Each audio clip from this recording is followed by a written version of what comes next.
আমাদের সংস্কৃতি, আমাদের সংস্কার সর্বদা থাকবে আমাদের সাথে।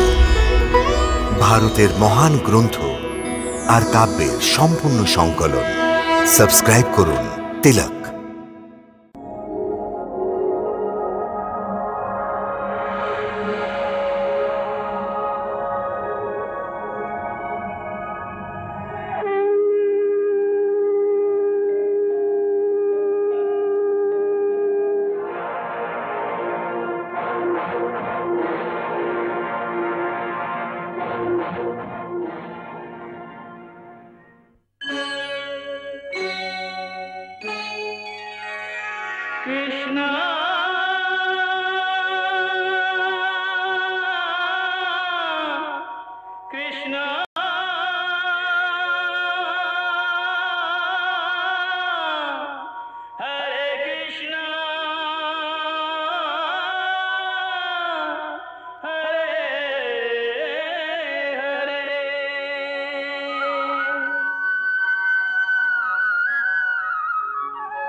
মিত্র, আমাকে ডেকে আনার জন্য তুমি যে পত্র পাঠিয়েছিলে ওতে নিরাশার ঝলক ছিল।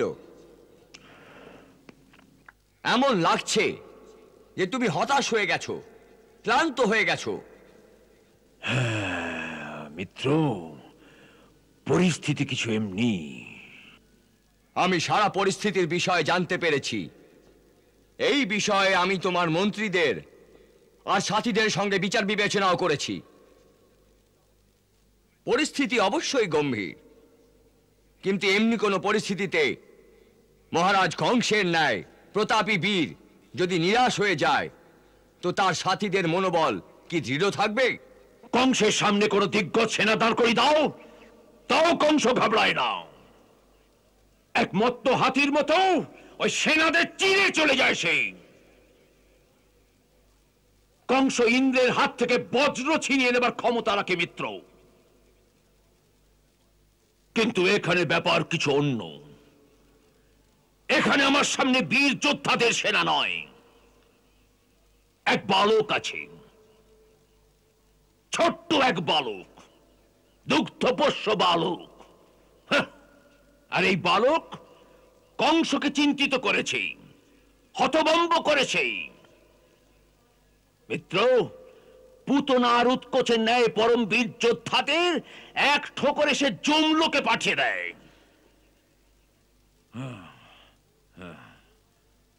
তার উপর আরেক বিষয় আমি চিন্তিত। দেবকীর অষ্টম পুত্র যে আমার মরণহার, ওকে একই সে যে নন্দের পুত্রের সাথে আমার সাথে ছল করছে, বার কেউ? মিত্র, এ মতিভ্রম করার মতো অবস্থা। এ বিষয়ে কেউ যে তোমাকে বলেছে, আমি তাতে সহমত যে ওই মায়াবী বালক কার পুত্র এটা জানার প্রয়াস তুমি বৃথাই করছো। ওতে কোনো লাভ হবে না, কেউ তোমাকে সত্য বলবে না।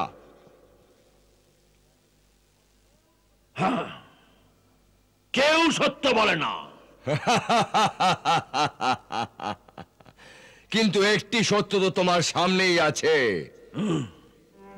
কি সেই সত্য? কৃষ্ণ। কৃষ্ণ? হ্যাঁ, সেই মায়াবী বালক যে বারবার তোমার সাথীদের বিনাশ করে সিদ্ধ করেছে যে সেই তোমার বাস্তবিক শত্রু। তবে তবে কোন কাল্পনিক শত্রুর সন্ধানে ছুটে বেড়াচ্ছ কেন?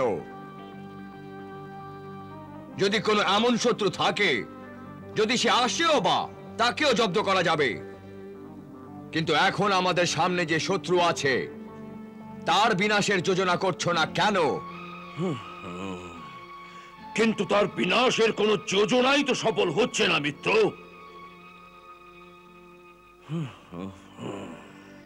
মিত্র, যদি যুদ্ধে শত্রুর পাল্লা কিছুক্ষণের জন্য ভারী হয়ে যায় তো বীর পুরুষকে নিরাশ হতে নেই। আর যদি এক অস্ত্র নিষ্ফল হয় তো তখনই কোনো দ্বিতীয় অধিক শক্তিশালী অস্ত্রের প্রয়োগ করা উচিত। তার চেয়েও অধিক শক্তিশালী অস্ত্র?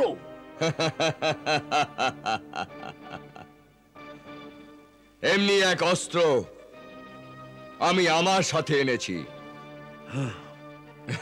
না হলে এই মিত্রতা আসবে কবে কাজে? সত্যি? হ্যাঁ, আর এই অস্ত্র অমোঘ যেন। কোথায় সেই অস্ত্র? এসো, দেখাচ্ছি।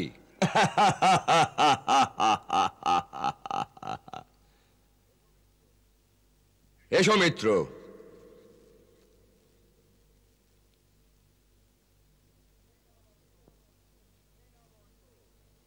তৃণাবর্ত।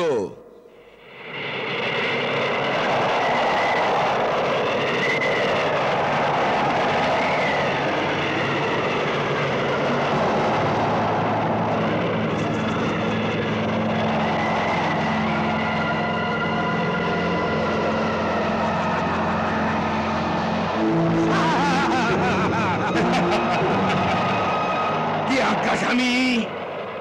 তৃণাবর্ত, একটু আমার মিত্রকেও দেখাও যে তুমি কি করতে পারো। যথা আজ্ঞাস্বামী।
মহারাজ, কি আজ্ঞা করেন? তৃণাবর্ত, তুমি গোকুলে গিয়ে আমার মিত্রের কার্য পূর্ণ করে এসো। যথা আজ্ঞাস্বামী।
কৃষ্ণ কৃষ্ণ কৃষ্ণ কৃষ্ণ কৃষ্ণ কৃষ্ণ কৃষ্ণ কৃষ্ণ কৃষ্ণ কৃষ্ণ কৃষ্ণ কৃষ্ণ কৃষ্ণ কৃষ্ণ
মহারাজ বানাসুর, বলুন বলুন এখন কি বলবেন? এখন আর কোন অস্ত্র আছে যার প্রয়োগ করা যায়? হ্যাঁ আছে মিত্র, কি তা? প্রতীক্ষা অস্ত্র। প্রতীক্ষা অস্ত্র অর্থাৎ? মিত্র,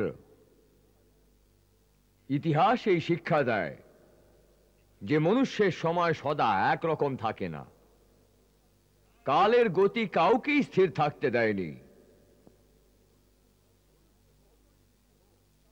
মনুষ্য কতই বীর হোক, তার ত্রিলোক জেতার ক্ষমতা থাকলেও তবুও সে সময়কে জিততে পারে না, জিততে পারে না। যখন যখন সময় অনুকূল নয়, তো কতই পৌরুষ দেখাও, কতই পরিশ্রম করো, তাতে কোনো ফলই হবে না। এমনি বিপরীত সময় বুদ্ধিমানরা এই কথা বলেন যে মনুষ্যকে সময়ের সামনে শির ঝুঁকিয়ে আর ধৈর্য ধরে অপেক্ষা করাই তার কর্তব্য। ইতিহাস সাক্ষী মিত্র যে অনেক বড় বড় বীর রাজাগণের যখন দুঃসময় এসেছে, তখন তারা সব ত্যাগ করে সব কিছু হারিয়ে অনেক বছর ধরে বনে গিয়ে লুকিয়েছিলেন আর সুসময় আসার জন্য প্রতীক্ষা করেছেন। এমনকি ইন্দ্রের ন্যায় সুরপতিকেও বিপদের সময়কালে স্বর্গ ত্যাগ করে পালাতে হয়েছে।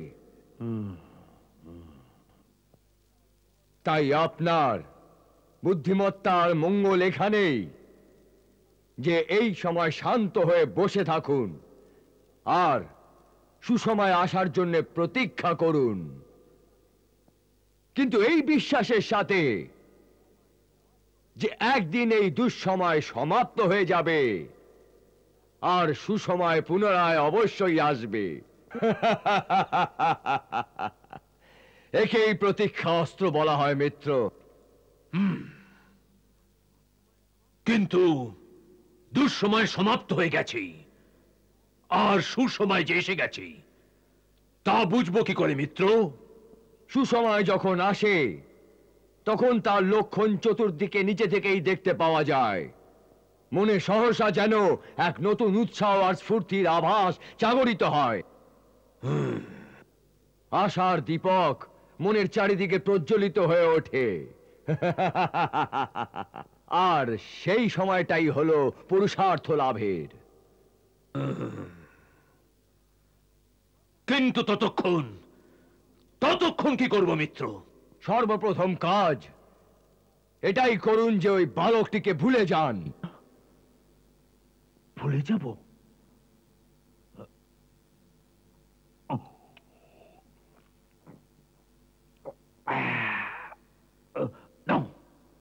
ভুলে গেছি। এখন এরপর আপন আপন রাজ্যের কাজকর্মে লেগে যাও। এমনিতেও রাজাদের কাছে তো এইরকম মনোরঞ্জনের সহস্র উপায় আছে, তাতে মগ্ন হয়ে যাও। চলো, আমি তোমাকে আমার রাজ্যের দর্শনের জন্য নিমন্ত্রণ জানাচ্ছি। কিছু সময়ের জন্য আমার কাছে এসো। আমি তোমার এই প্রকার মনোরঞ্জন করব যে যে তুমি সব কিছু ভুলে যাবে, বুঝলে? সব কিছু। তোমার এই যোজনা আমার ভালো লেগেছে মিত্র। বলো কবে চাই? কালি। ঠিক আছে মিত্র, তবে চলো কালী যাত্রার আয়োজন করা যাক।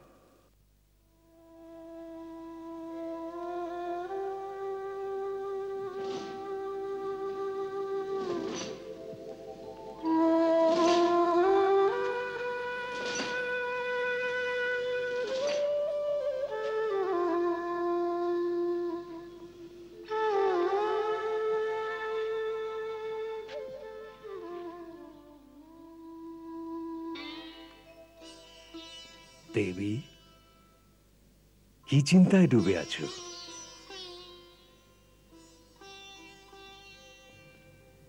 ওই মমতার মোহতে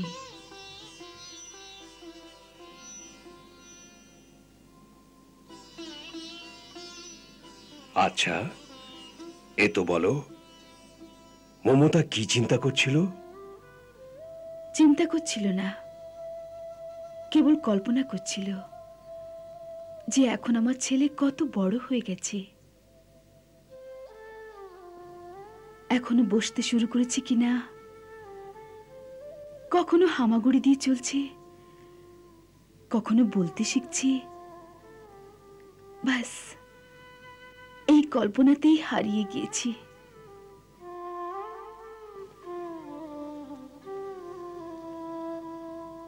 এখন দিদি ওকে ওই নামেই ডাকেন নিশ্চয়ই, কৃষ্ণ। না না, কৃষ্ণই ডাকেন মনে হয়।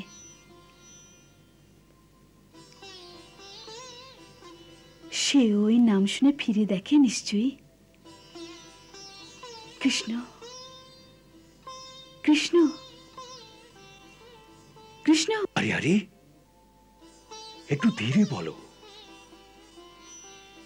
কোন সৈনিক শুনবে তো কংস জানতে পারবে যে কৃষ্ণ নামের কোনো বালক আছে যাকে তুমি স্মরণ করছিলে। হ্যাঁ, আপনি ঠিকই বলেছেন। এখন আমি ওকে মনে মনেই স্মরণ করব। কৃষ্ণ কৃষ্ণ কৃষ্ণ কৃষ্ণ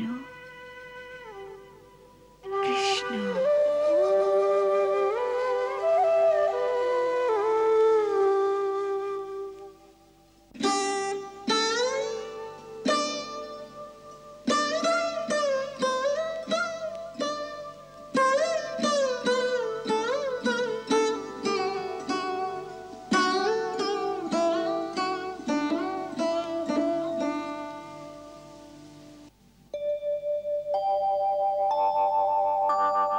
সোনা আমার সোনা,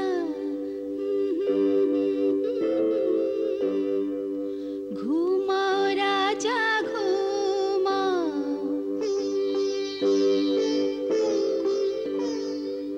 মায়েরি শয্যায় সোনা তোরে ঝুলায়, মমতা আমারি,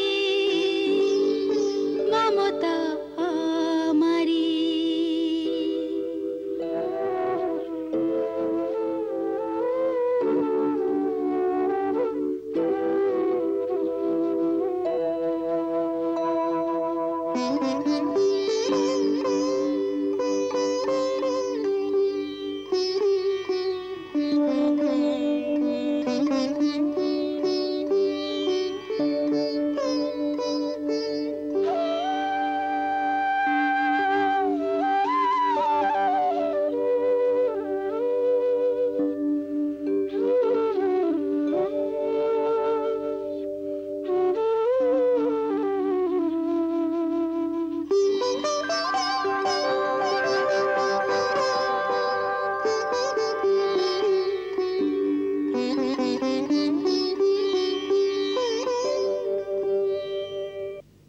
গেছিস তুই? এখনো জেগে আছিস? কত রাত হয়ে গেছে, শুয়ে পড়।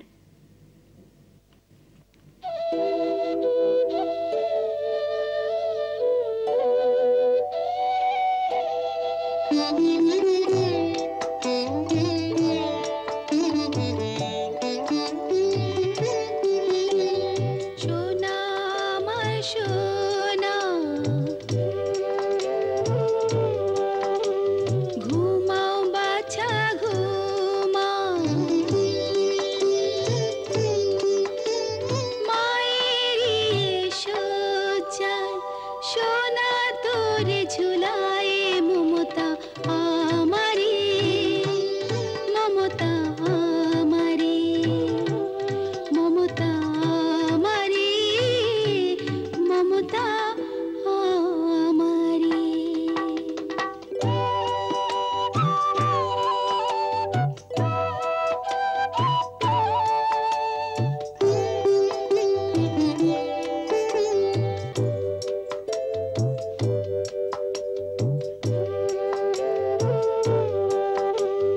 সোনা আমার সোনা,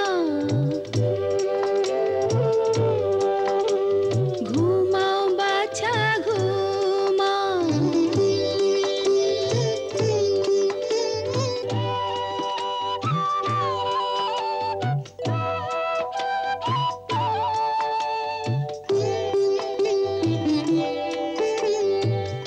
এ কি করছো?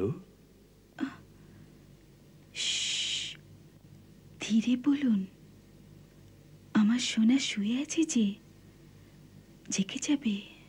সোনা শুয়ে আছে, কিন্তু সোনা আছে কোথায়? দেখছেন না, এই তো রয়েছে। কই, আমি তো দেখছি না। কিছু না কিছু না, তোর পিতাশ্রী এমনি চেঁচিয়ে বলার অভ্যেস ওর। তুই শুয়ে থাক। স্বপ্ন দেখছো? আপনি তো সত্যকে স্বপ্নই দেখেন। শুয়ে থাকুন না।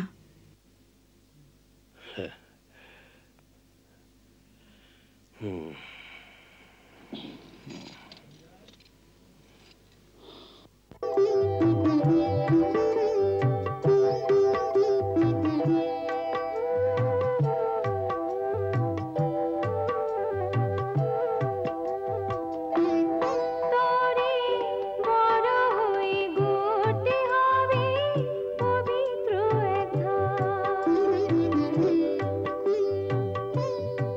এই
উনি সত্যি ওখানে আছেন, না এই যোগমায়ার ভ্রম?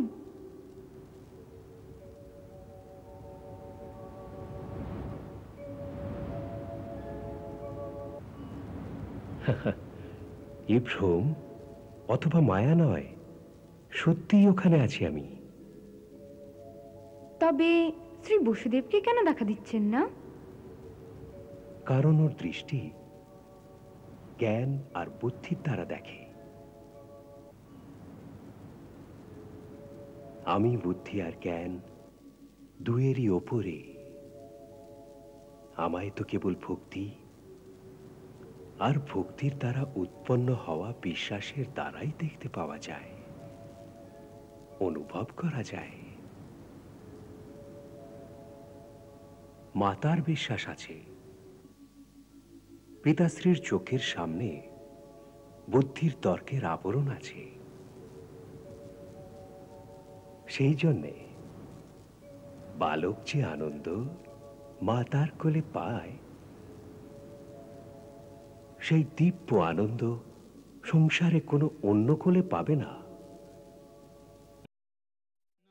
नारायण नारायण श्रीमन्नारायण नारायण नारायण नारायण नारायण श्रीमन्नारायण नारायण नारायण नारायण नारायण श्रीमन्नारायण नारायण नारायण नारायण नारायण श्रीमन्नारायण नारायण नारायण।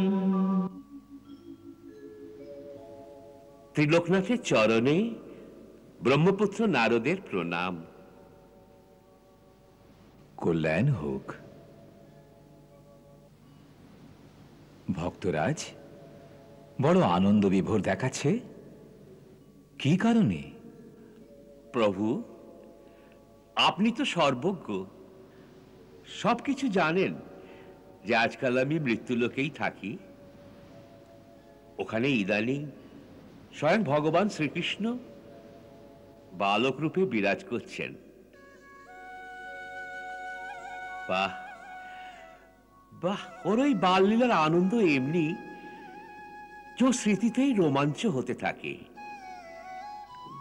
আহা, বাহ বাহ। নারদ, তোমার মুখ থেকে ওর অদ্ভুত লীলার বিবরণ শুনে আমার অন্তরেও এই লালসা জেগে উঠছে যে আমি ধরিত্রীতে গিয়ে আমার স্বামীর ওই মধুর বালক রূপের স্বয়ং দর্শন করি। প্রভু, এ কি লীলা! ভগবান শ্রীকৃষ্ণ যখনই আপনার চর্চা করেন তখন আপনাকে স্বামী বলেন।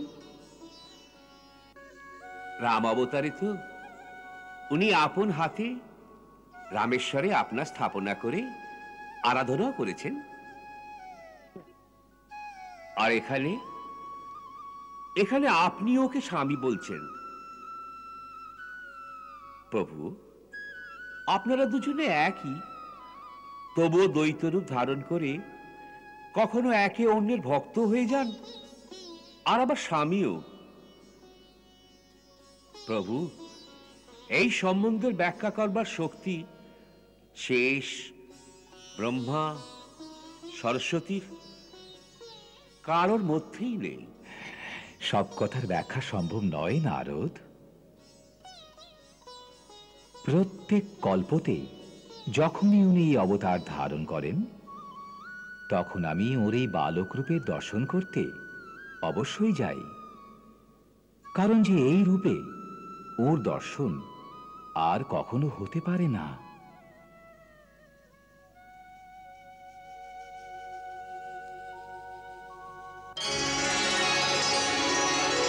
জয় সচ্চিদানন্দ।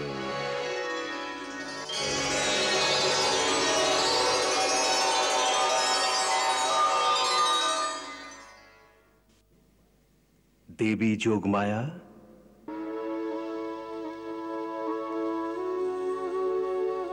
সাবধান, ত্রিভুবনপতি ভগবান শঙ্কর গোকুলে আসছেন। যথা আজ্ঞা স্বামী।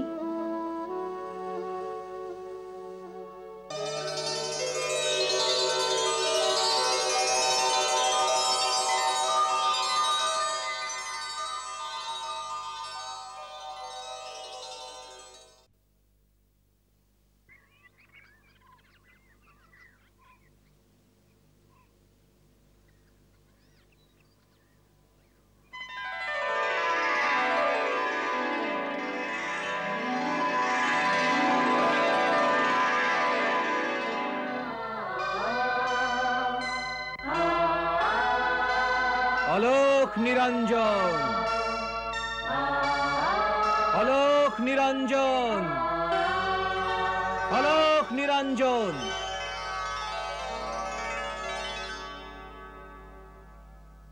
কোথায় হে প্রভু?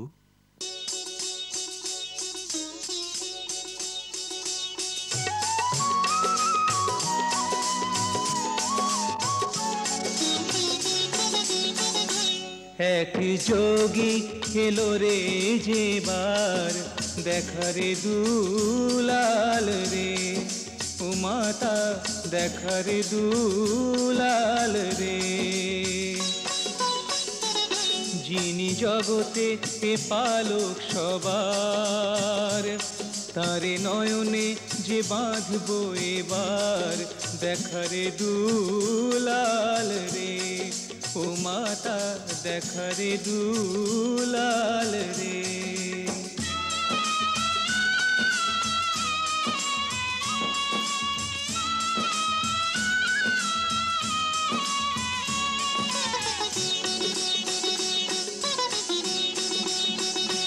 নিয়ে আখিতে পিয়াস যোগী হয়ে তার দাস ভাবে, দূর থেকেও তবে মিটবে কি আশ। আসে এমন সুযোগ না আর, দেখারে দুলাল রে, তোর ভোরে রবে যে ভান্ডার, দেখারে দুলাল রে, ও মাতা দেখারে দুলাল রে। প্রথমে সোনাকে টিপ লাগিয়ে এবার হাতে বাঁধি। অলোক নিরঞ্জন, সোনা আমার।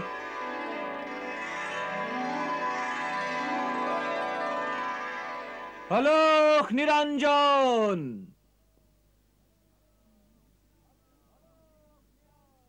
অলোক নিরঞ্জন। বাবা, কাকে ডাকছেন? গৃহস্বামিনীকে মা। ভিক্ষা চাই? হ্যাঁ মা।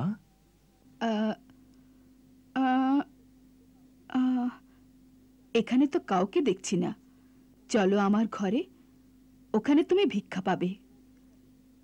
আমি তোমায় ভিক্ষা দেব। আপনি মা? হ্যাঁ, অন্ন, বস্ত্র, ধন সব কিছু তুমি পাবে। না মা, আমার এক নিয়ম আছে যে আমি একই দ্বারে গিয়ে অলোক জাগিয়ে থাকি। যদি ওই দ্বারে কিছু পেয়ে যাই তো ভালো, অন্যথা সেই দিন কোনো অন্য দ্বারে যাই না। হে ভগবান, তবে অভুক্ত থেকে যাবে? হ্যাঁ মা, যেমন প্রভুর ইচ্ছা। না না বাবা, আমাদের গ্রাম থেকে কোনো সাধু অভুক্ত চলে যায়, সে সারা গোকুলের জন্য লজ্জার বিষয়। বাবা, তুমি এখানে দাঁড়াও, আমি ভেতরে গিয়ে দেখি যশোদা রানী কোথায় আছেন। অলোক নিরঞ্জন,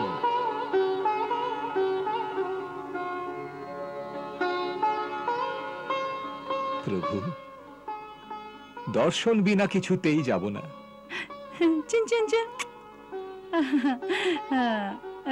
ও যশোদা রানী, এসো কাকি।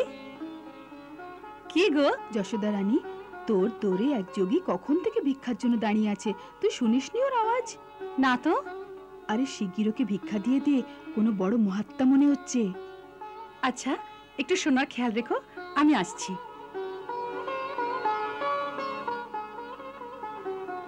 এমন যোগী আমি কখনো দেখিনি।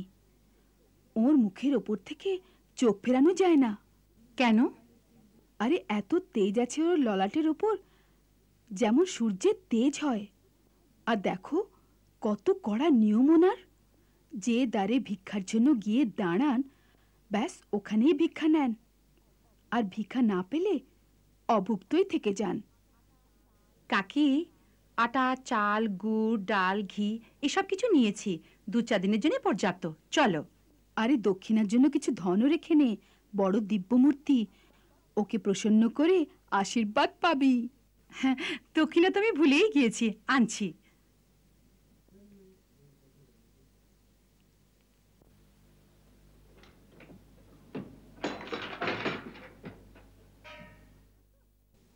বড় দিব্য আত্মা তো, তাই বহুমূল্য মোতির মালাই দিয়ে দিচ্ছি।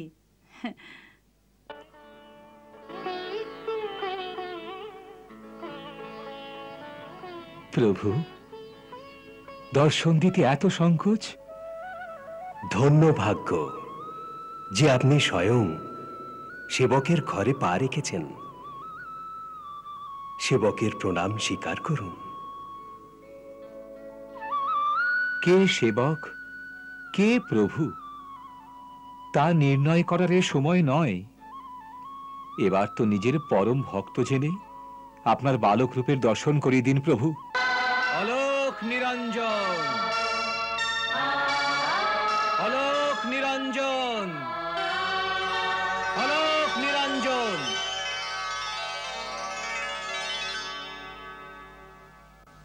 কোথায় হে প্রভু? এক যোগী খেলো রে যেবার, দেখারে দুলাল রে, ও মাতা দেখারে দুলাল রে।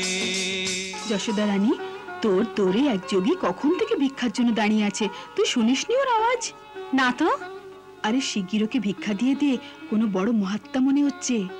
যিনি জগতে এ পালক সবার, তারে নয়নে যে বাঁধবো এবার, দেখারে দুলাল রে, ও মাতা দেখারে দুলাল রে। এমন যোগী আমি কখনো দেখিনি। ওর মুখের ওপর থেকে চোখ ফেরানো যায় না। কেন? আরে এত তেজ আছে ওর ললাটের ওপর, যেমন সূর্যের তেজ হয়। আর দেখো কত কড়া নিয়ম ওনার। যে দ্বারে ভিক্ষার জন্য গিয়ে দাঁড়ান, ব্যাস ওখানেই ভিক্ষা নেন। আর ভিক্ষা না পেলে অভুক্তই থেকে যান। কাকি, আটা, চাল, গুড়, ডাল, ঘি এসব কিছু নিয়েছি, 2-4 দিনের জন্য পর্যাপ্ত। চলো। আরে দক্ষিণার জন্য কিছু ধনও রেখে নে, বড় দিব্যমূর্তি, ওকে প্রসন্ন করে আশীর্বাদ পাবি। হ্যাঁ, দক্ষিণা তো আমি ভুলেই গিয়েছি, আনছি।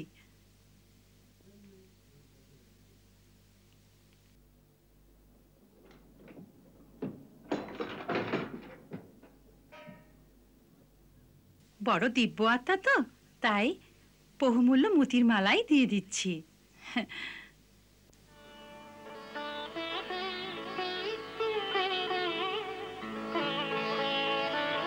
প্রভু, দর্শন দিতে এত সংকোচ? ধন্য ভাগ্য যে আপনি স্বয়ং সেবকের ঘরে পা রেখেছেন। সেবকের প্রণাম স্বীকার করুন। কে সেবক, কে প্রভু, তা নির্ণয় করার এ সময় নয়। এবার তো নিজের পরম ভক্ত জেনে আপনার বালক রূপের দর্শন করিয়ে দিন প্রভু।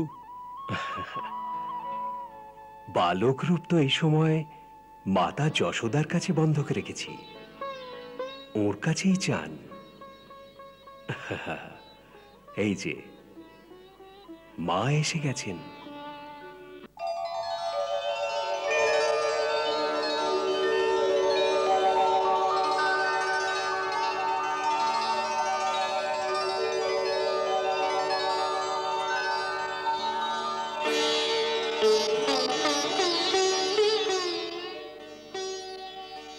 বিলম্বের জন্য ক্ষমা চাই মুনিবর। আমি আমার বালকের সাথে ব্যস্ত ছিলাম। ধন্য তুমি, যার এই দিব্য বালকের সেবার সৌভাগ্য প্রাপ্ত হয়েছে। মাতা, আমাকেও ওই পরম দিব্য শিশুর দর্শন করাও। ক্ষমা করুন বাবা, এইমাত্র স্নান করিয়েছি ওকে। এই সময় ওকে বাইরে আনতে পারি না, ও ঠান্ডা হাওয়া লেগে যাবে। মা, হাওয়ার চলা না চলা যার সংকল্পের উপর নির্ভরশীল, তার জন্য এই বৃথা শঙ্কা কেন? ওকে একবার আমার কাছে নিয়ে এসো। আমি ওর দর্শনের লালসাতেই তোমার দ্বারে এসেছি। না যোগী বাবা, আমি ওকে বাইরে আনতে পারি না। এই জন্যে আপনি এই ভিক্ষা গ্রহণ করে আমাকে ক্ষমা করুন।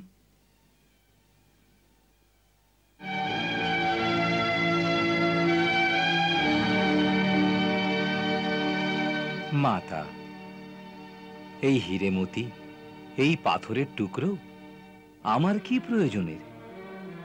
আমার এতে কোনো লোভ নেই। চাও তো এই মতিমানিক আমার থেকে নাও।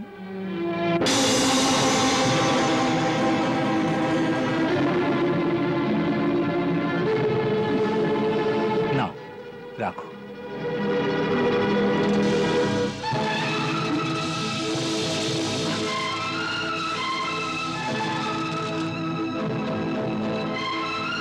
আমায় তো কেবল তোমার ছেলের দর্শন করা, সেটাই আমার ভিক্ষা।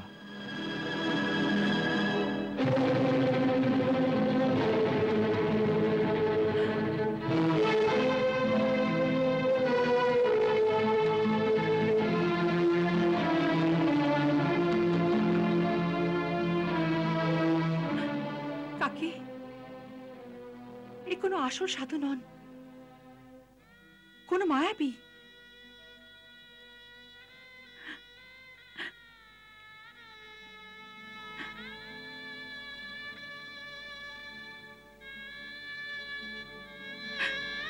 দেখো যোগী বাবা, তোমার নয় কত মায়াবী এর পূর্বেও এসেছে।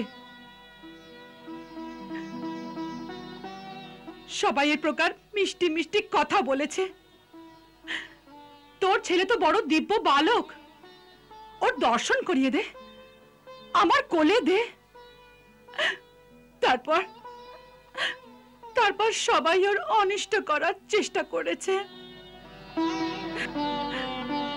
আমার শুনে আপনাদের কি ক্ষতি করেছে যে আপনারা ও শত্রু হয়ে গেছেন?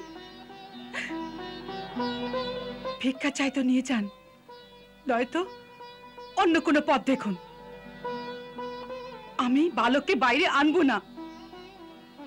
মাতা, এত কঠোর কেন হচ্ছ? আমি অনেক দূর কৈলাস পর্বত থেকে আসছি। কৈলাসে ছিলেন তো ওখানেই ভগবান শিবের সাক্ষাৎ দর্শন করতেন, এখানে কেন এসেছেন? শোনো মা, ভগবানের সাক্ষাৎ দর্শন করা তো কোনো কঠিন কার্য নয়, কিন্তু ওর বাল স্বরূপের দর্শন করা অত্যন্ত দুর্লভ। সেই লালসাতেই আমি তোমার দ্বারে এসেছি। কত যুগের পরে এ দর্শন হয়। না না, আমায় ক্ষমা করুন, আমি ওকে বাইরে আনতে পারি না। আমার পতির আজ্ঞা এই যে কোনো অচেনা ব্যক্তির সামনে ছেলের মুখ দেখাবে না। এ অচেনা ব্যক্তি নয় যশোদা, এ অচেনা ব্যক্তি নয়। আমি একে ভালোভাবেই জানি গো। আমি বলিনি যে গোকুলে আসার পূর্বে কাশিতে থাকতাম আমি? ওখানে ওখানে দর্শন করেছি। হ্যাঁ, এর সত্য সত্যই পরম দিব্য শক্তি আছে। শক্তিপতিনী, শক্তিপতিনী, হ্যাঁ শক্তিপতিনী, শক্তিপতিনী।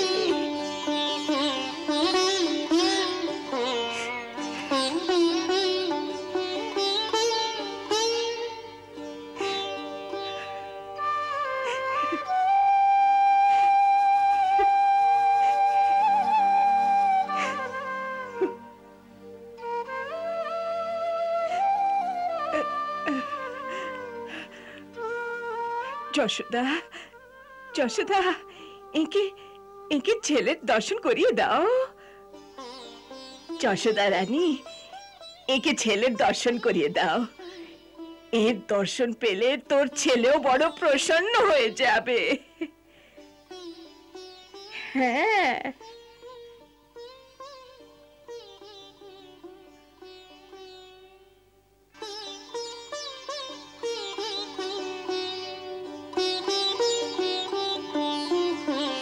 পুরন মাসি বলো, এ কি সত্যি কথা যে তুমি ওকে জানো? হ্যাঁ যশোদা, একে খুবই ভালো করে জানি। আরে এ তো তোর সৌভাগ্য যে তোর ছেলের প্রেম একে তোর দ্বার পর্যন্ত নিয়ে এসেছে। কিন্তু কিন্তু এর বেশভূষা দেখো। সোনা একে দেখে আটকে না যায়। না বাবা না। যশোদা রানী, এর দর্শন মাত্রই সমস্ত ভয়ের যে নাশ হয়ে যায়, সমস্ত বাধা দূর হয়ে যায়। হ্যাঁ, আমার ওপর বিশ্বাস রাখো, আমি কখনো তোমায় মিথ্যে বলি না। এই পুরন মাসি মা কখনো অসত্য বলেন না। যশোদা রানী, মনে আছে তোমার, যখন ইনি প্রথমবার গোকুলে এসেছিলেন তখন ইনিই তোমায় আশীর্বাদ করেছিলেন যে তোমার ঘরে ছেলে হবে। ওই সময় তোমরা সবাই আশা ছেড়ে দিয়েছিলে। ইনি সদা সত্য বলেন, তাই ওর কথা মেনে নে মা। হ্যাঁ,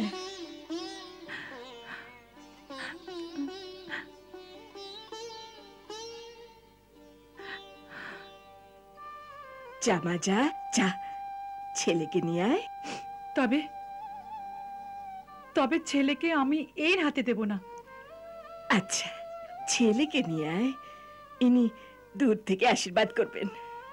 যা যা যা, যা না মা। যা যশোদা।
নাও যোগী বাবা, একে দেখো আর আশীর্বাদ দাও।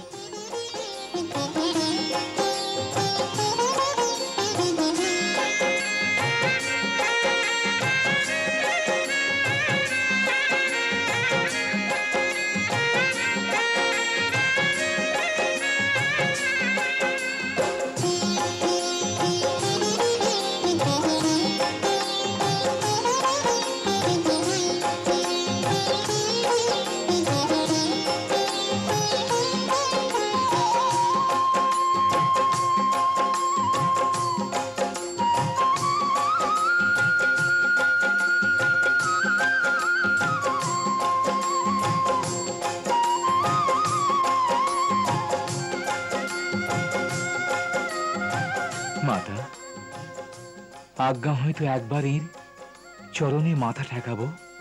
না না, একে আমি ছুতে দেব না। প্রথমে আপনার চরণ ধুলি তো দিন।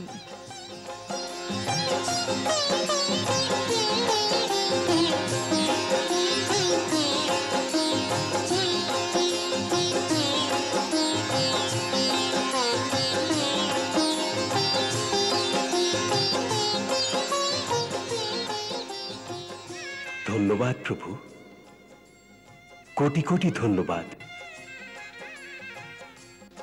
এ কেমন নেয় স্বামী যে আমি এত দূর থেকে এসে আপনার বাল স্বরূপকে আলিঙ্গনও করতে পারলাম না। যে চরণ থেকে উৎপন্ন গঙ্গা আমার মস্তকে ধারণ করে আছি, ওই চরণকে একবার তো ছুঁতে দিন।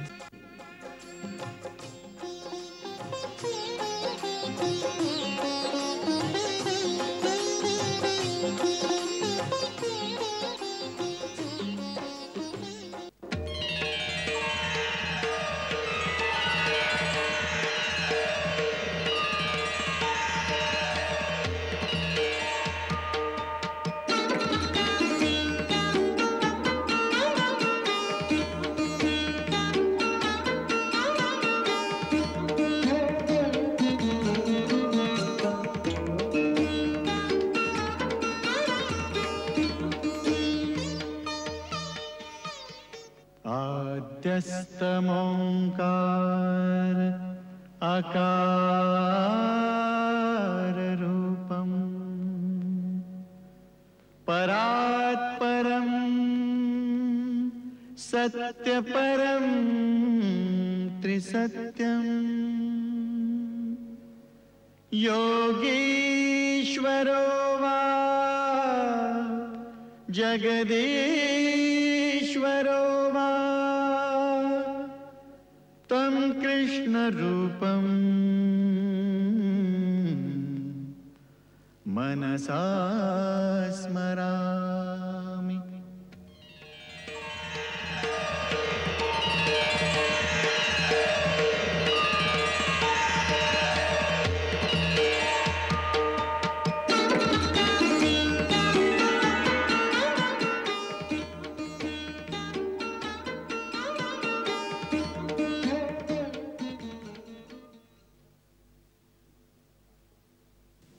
যুগ যুগ বাঁচুক তোর ছেলে মা, যুগ যুগ বাঁচুক।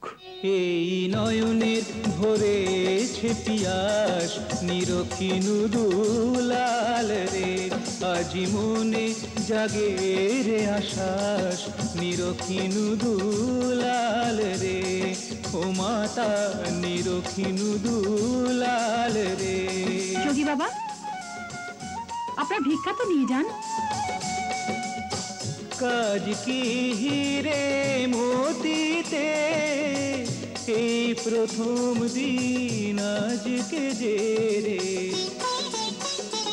যোগী হয়েছে মালামাল, নিরখিনু দুলাল রে, আজি হয়েছি মালামাল, নিরখিনু দুলাল রে, ও মাতা নিরখিনু দুলাল রে।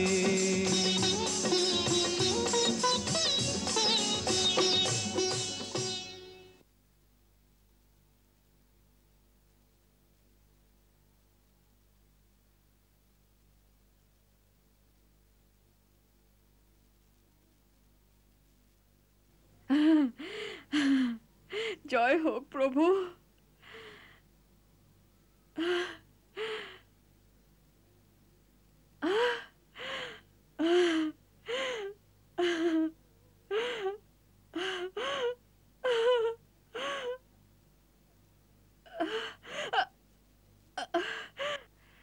জয় হোক প্রভু, তোমার লীলা অপার। জয় হোক।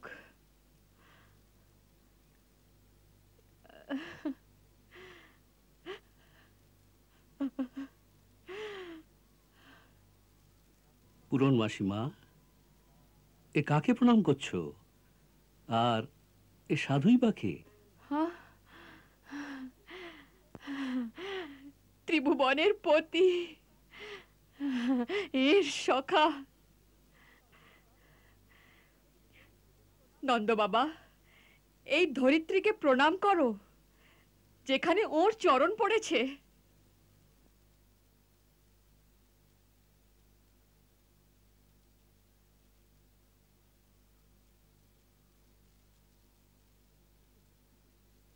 প্রভু,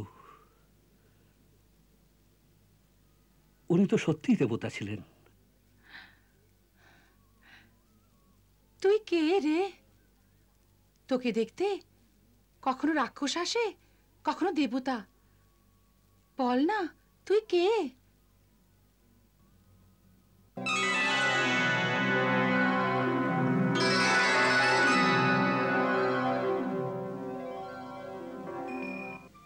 জয় সচ্চিদানন্দ। সেবকের প্রণাম স্বীকার করুন।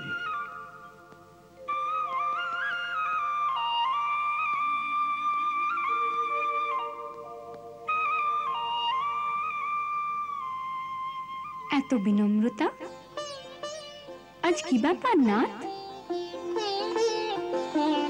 ভগবান শিব আমার জন্যে নগ্ন পদে ধরিত্রীতে গেলেন আমার সঙ্গে সাক্ষাৎ করতে। এ এক এমন ঋণ রাধা, যা আমি কখনো পারবো না শোধ করতে। কেননা ধরিত্রীতে ওর বালক রূপে জন্ম হয় না। তাই শাস্ত্র বলে, যখন ঋণ শোধ না করা যায়, তখন ঋণীর উচিত যে সে হাত জোর করে প্রণাম করে, তো ঋণ শোধ হয়ে যায়। আর এই প্রণামের নতুন ঋণ যা আপনি আমার উপর চাপিয়ে দিয়েছেন, তা আমি শোধ করি কি করে? এর হিসেব রাখা তো আপনারই কাজ প্রভু। আমি তো আপনার প্রেমিক ভক্ত, আর আপনি জানেন যে প্রেমিক আর ভক্ত দুজনেই হিসেব রাখতে জানে না।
হরি রে মাতা চলিতে শেখান।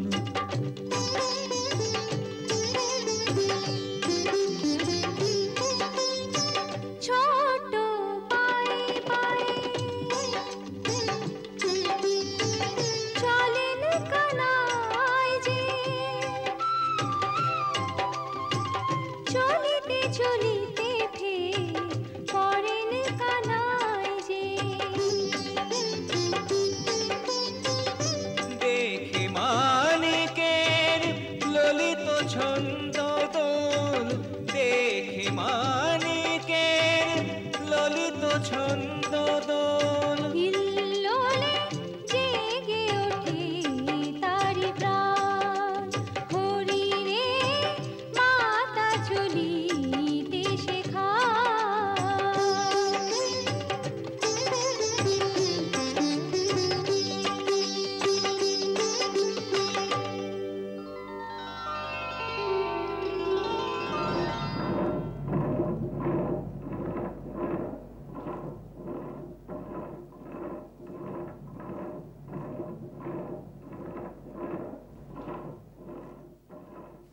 মাখন বানাচ্ছি তোর জন্যে, তুই খাবি তো শোনা?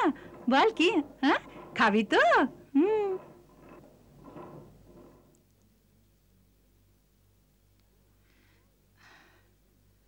তোর মাখন চাই? আমি এক্ষুনি দিচ্ছি। আরে চাই তোর মাখন? হ্যাঁ বল না, মাখন চাই? বল না রে, বল না, খাবি মাখন? আরে বল না, একবার বল, খাবি মাখন? খাবি? হ্যাঁ আমার সোনা মাখন খাবে না? বস, আমি খাওয়াচ্ছি।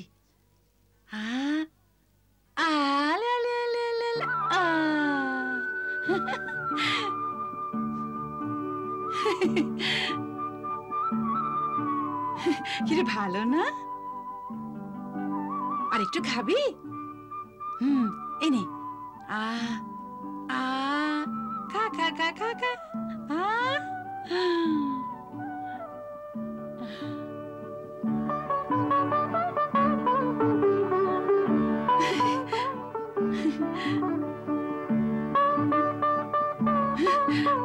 আরো চাই?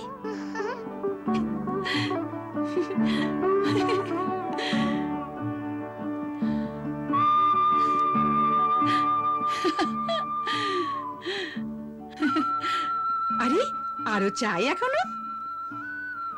আগে মুখ খোল। যত মাখন চাই তত বড় হাঁ কর। আরো বড় কর, আরো বড় কর। এতখানি মাখন চাই? ঠিক আছে, এই নে খা।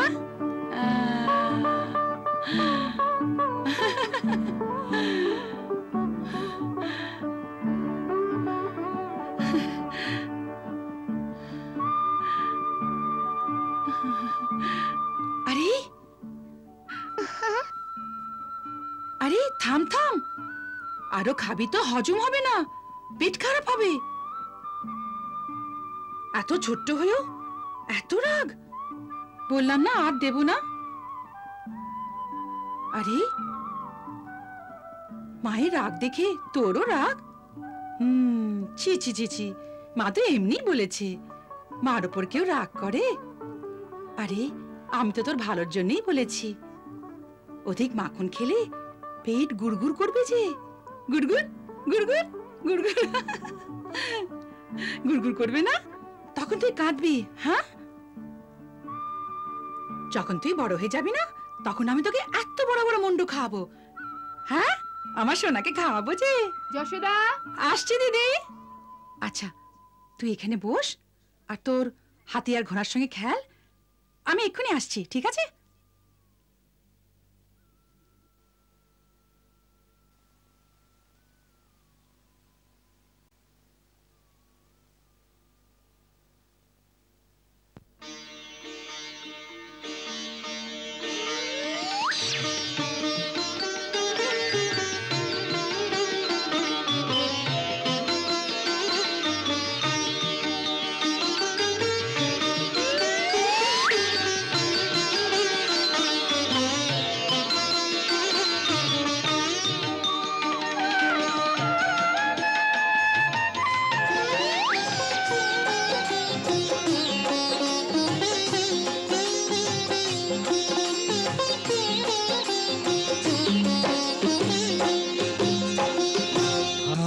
হাতে যে মাখন তুলায় ভরা দোল,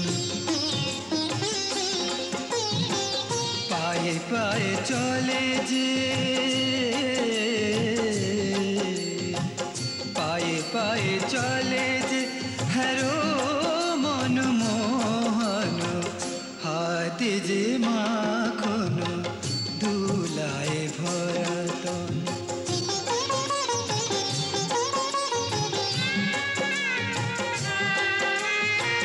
চপল নন্দলাল দুষ্টু গোপাল, মাখন চোর হৃদয় দুলাল, তারে রূপে ভক্ত জন করেন যে আরাধন,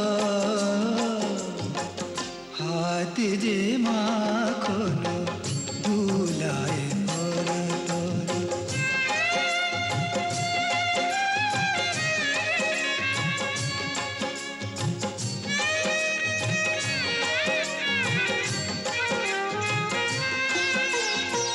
প্রভু তোমারে এমনি রূপ, যে রূপের হায় মায়া অপরূপ, হৃদয় শত দলে আসন বিছায়ে, মন প্রাণ করিব সমর্পণ, হাতে যে মাখন দুলায় ভরা তন, হাতে যে মাখন দুলায় ভরা তন।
আচ্ছা মাখন চোর,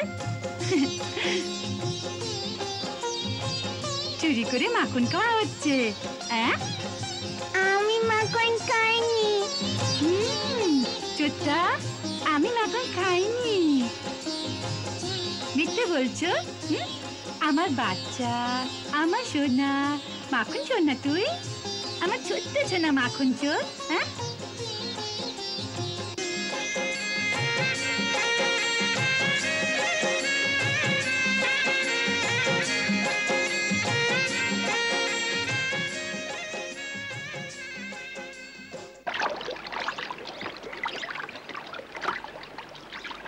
আমার সোনাঘাটে প্রথমবার এসেছে তাই না?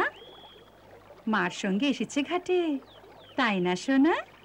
স্নান করবে না বাবা? জল খুব ঠান্ডা তো, স্নান করতে নেই।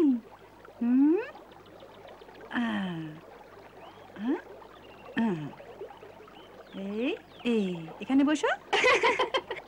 চুপচাপ এখানে বসে থাকো, আমি স্নান করে এক্ষুনি আসছি। যশোদা, আজ প্রথমবার ছেলেকে এখানে নিয়ে এসেছো? কি করি কৌশলা, একে ঘাটে নিয়ে আসা কত মুশকিল তা তো জানো। কি জানে কখন কি করে বসে। জানো, কাল এত বড় গোলা নিয়ে পালিয়ে গিয়েছিল মাখনের, আর চোরের মতো কোণে বসে খাচ্ছিল। আমি মাখন খাইনি। হ্যাঁ হ্যাঁ হ্যাঁ, তুই মাখন খাসনি, আমি মিথ্যে বলছি। শুনেছো, এ মাখন খাইনি। চোর কোথাকার। আরে গোকুলের গয়লা যে মাখন মিশ্রি না খাবে তো আর কি খাবে সে? আরে কত মাখন খাবে? কাল এত বড় মাখনের গোলা খেতে যাচ্ছিল, বাধা না দিলে বদ হজম হয়ে যেত। দেখ কানাই, তুই চুপটি করে এখানে বস, আমি নদীতে ডুব দিয়ে এক্ষুনি আসছি, কেমন?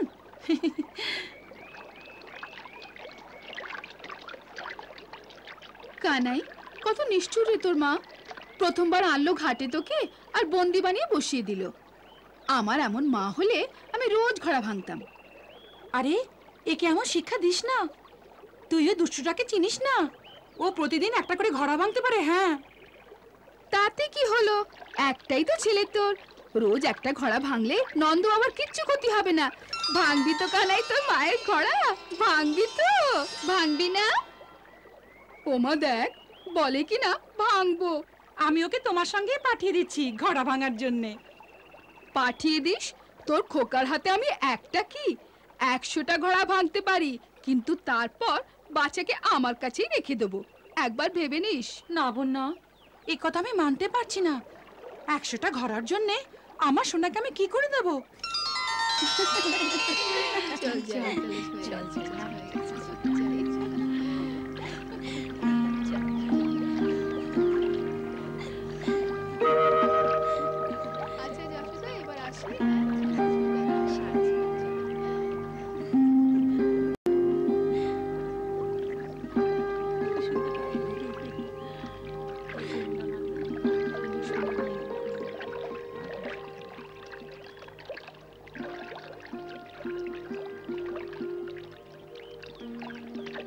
হে যমুনা মাতা, আমার সোনার মঙ্গল করুন, আমাদের কুলের মঙ্গল করুন, সারা গোকুলের মঙ্গল করুন, সমস্ত প্রাণী জগতের মঙ্গল করুন মা।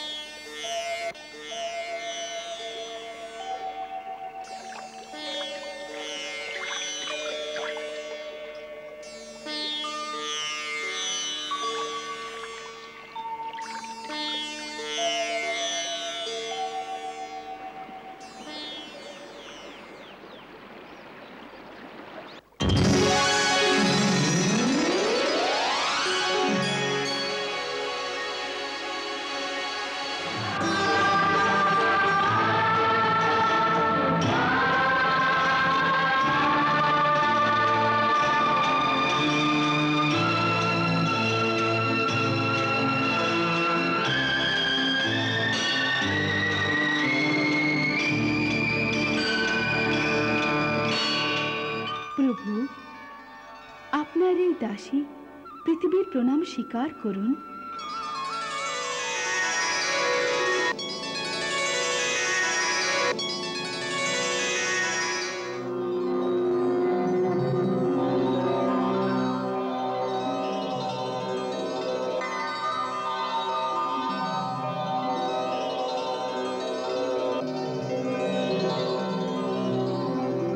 প্রভু, আজ আপনি প্রথমবার আপনার দিব্য চরণ আমার বক্ষের উপর রেখেছেন।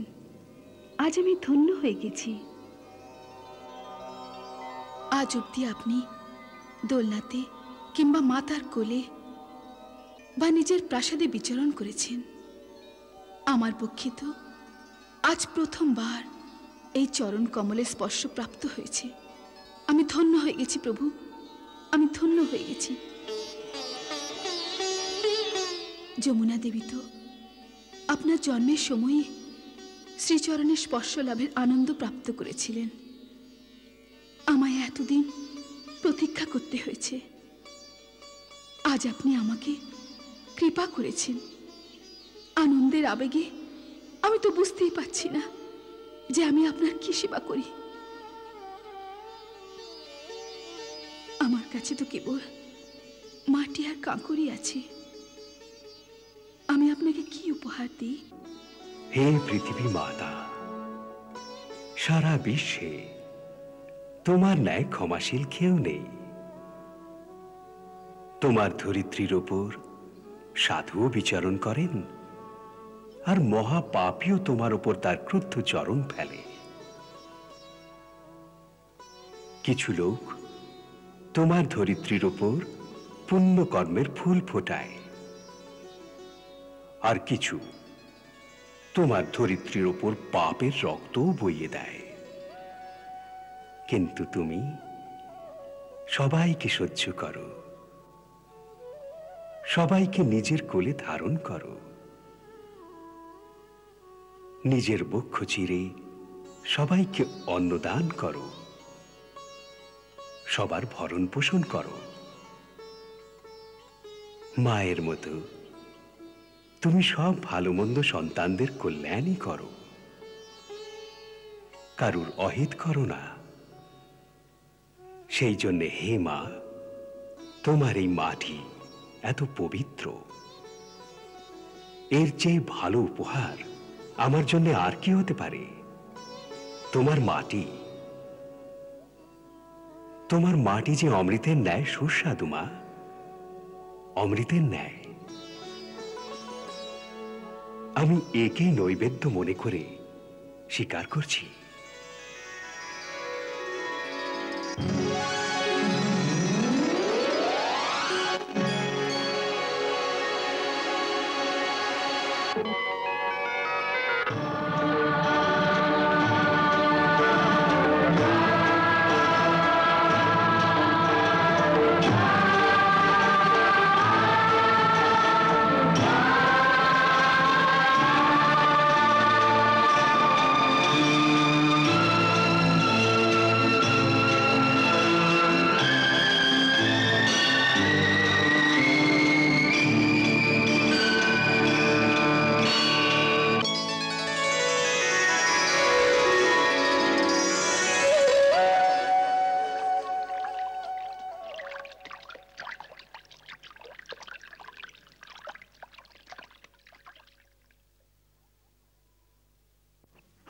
কানাই তো মাটি খাচ্ছে। যশোদা, যশোদা, তোর ছেলে তো মাটি খাচ্ছে। হায় কপাল। হরে কৃষ্ণ হরে কৃষ্ণ কৃষ্ণ কৃষ্ণ হরে হরে, শ্রী কৃষ্ণ চরিতম গুণানুবাদম তৎপ্রেরণাম অহং কरोमि, मम भावगीतं हृदयस्य प्रीतं त्वत्पद्मपादे समर्पयामि। हरे राम राम राम हरे हरे, हरे कृष्ण कृष्ण कृष्ण हरे कृष्ण।